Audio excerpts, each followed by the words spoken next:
Latest updates ఎప్పటికప్పుడు పొందడానికి big TV WhatsApp channel follow అవ్వండి. లింక్ డిస్క్రిప్షన్ లో ఉంది. సుదీర్ఘ రాజకీయ అనుభవం ఆయన సొంత పార్టీలో తిరుగులేని నేతగా ఎదిగిన ఆయన అనుభవించని పదవులు లేవు. రాష్ట్రంలో కేంద్ర స్థాయిలో చక్రం తిప్పిన చరిత్ర ఆయనది. 4 దశాబ్దాల పొలిటికల్ కెరీర్లో ఒక అవినీతి మరక కూడా అంటని లీడర్ ఆయన. అలాంటి ఆయన గత ఎన్నికల్లో పోటీకి దూరమయ్యారు.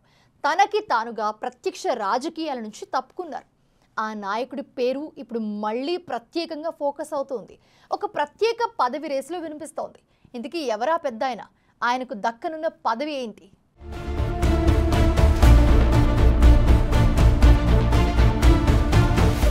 పూసపాటి అశోక్ గజపతిరాజు రాష్ట్ర మాజీ మంత్రిగా, కేంద్ర మాజీ మంత్రిగా పనిచేసిన ఆయన పేరు రాష్ట్ర రాజకీయాల్లో తెలియని వారుండరు. రాజకీయాల్లో అవినీతి ఆరోపణలు లేని నాయకుడు. టీడీపీ లాంటి 40 ఏళ్ల చరిత్ర ఉన్న పార్టీలో గత ఎన్నికల వరకు ఆయనే నెంబర్ 2గా కొనసాగారు.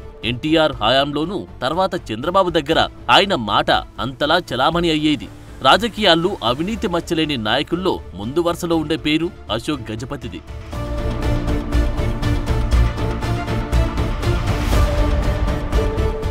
ప్రజల సొమ్మును ప్రజల కోసమే ఖర్చు చేయాలనేది ఆయన ప్రాథమిక సూత్రం. మొన్నటి ఎన్నికల నుండి ప్రత్యక్ష రాజకీయాలకు దూరంగా ఉన్నప్పటికీ అశోక్ గజపతిరాజు గురించి చర్చ జరగని రోజు లేదంటే అతిశయోక్తి కాదు. రాజుగారికి రాజ్యసభ ఇస్తారంట కదా, రాజుగారిని రాజ్యసభకి పంపించి కేంద్ర మంత్రిని చేస్తారంట కదా అనే చర్చ జరుగుతూనే ఉంది. రాజ్యసభ కేంద్ర మంత్రి చర్చ నుండి ఇప్పుడు మరో చర్చ తెరమీదికి వచ్చింది.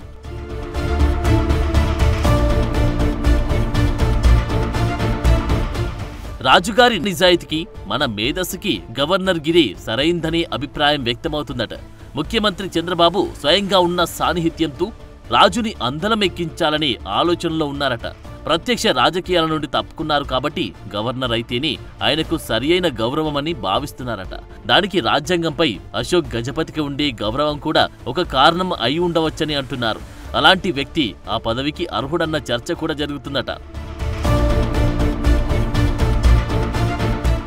మరోపక్క ఈ పదవికి మాజీ మంత్రి యనమల రామకృష్ణుడు పేరు కూడా వినిపిస్తున్నప్పటికీ చంద్రబాబు, ఇతర సీనియర్లు, బీజేపీ నాయకులు సైతం అశోక్ వైపే మొగ్గు చూపుతున్నారట.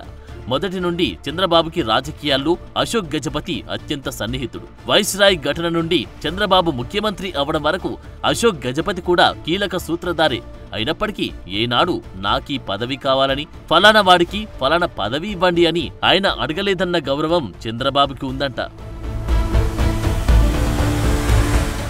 ముచ్చటగా మూడోసారి మోడీ ప్రభుత్వం కేంద్రంలో కొలువుదీరడంలో టీడీపీ కీలక పాత్ర పోషించింది. అందుకు కృతజ్ఞతగా టీడీపీకి ఒక గవర్నర్ పోస్టు కేటాయించాలని యోచిస్తుందట మోడీ సర్కార్. కేంద్ర మంత్రిగా పనిచేసిన అశోక్ గజపతిరాజు అంటే మోడీకి కూడా ఎంతో గౌరవం.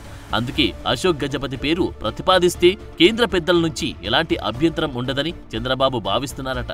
గత ఎన్నికల్లో విజయనగరం ఎంపీగా పోటీ చెయ్యాలని పార్టీ ఒత్తిడి తెచ్చినా కొత్త వారికి అవకాశం ఇవ్వాలని, తమ వయసుకి ఇక రాజకీయాలు సరైనవి కావని నిర్మోహమాటంగా చెప్పేశారు అశోక్ గజపతి. ఇప్పటికీ ఆయన కోరుకుంటే కేంద్ర మంత్రి పదవి పెద్ద విషయం కాదంటారు.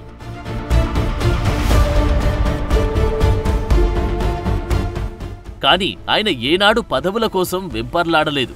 పార్టీ లైన్ కూడా దాటలేదు. పార్టీ నిర్ణయం ఆయనకి శిరోధార్యం. ఆయన కుమార్తె అతిథి ఎమ్మెల్యే అయినప్పటికీ ఆమె వ్యవహారంలో ఇప్పటికీ తలదూర్చలేదు. అడిగితే సలహాలు ఇవ్వడం మాత్రమే ఆయనకు తెలుసు. తన కుమార్తె రాజకీయాల్లోకి వచ్చినప్పుడు ఆయన చెప్పిన మాటలు ఆయన మనస్తత్వానికి అద్దం పడతాయి.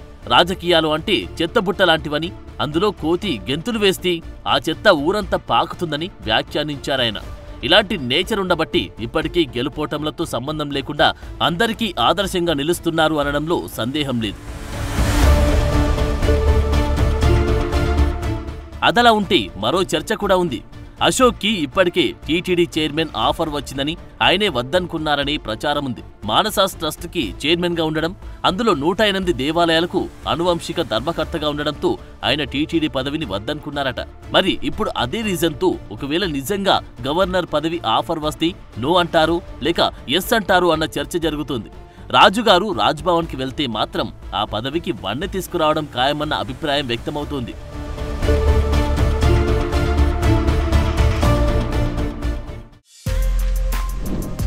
For more videos like this, subscribe Big TV channel.